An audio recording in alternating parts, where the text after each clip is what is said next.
চট্টগ্রামের পতেঙ্গায় বেসরকারি উদ্যোগে জেটি নির্মাণে এমজিএইচ গ্রুপের সঙ্গে চুক্তি করেছে বন্দর কর্তৃপক্ষ।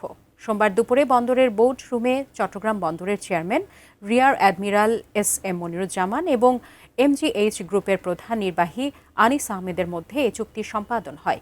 এ সময় বন্দরের ঊর্ধ্বতন কর্মকর্তারা উপস্থিত ছিলেন। প্রায় ৫০০ কোটি টাকা বিনিয়োগে কন্টেইনার জেটিতে মাসে গড়ে ৪০,০০০ একক কন্টেইনার হ্যান্ডেলিংয়ের আশা করা হচ্ছে।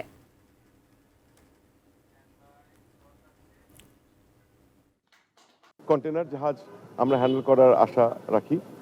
আর আমাদের এস্টিমেশন অনুযায়ী একটা মাত্র বার্থ এখানে হচ্ছে, 3টা আমরা গ্যান্ট্রি ক্রেন লাগাচ্ছি। তো তাতে আমরা আশা করছি ইনশাআল্লাহ যে প্রায় মাসে 40,000 কন্টেনার আমরা হ্যান্ডেল করতে পারবো।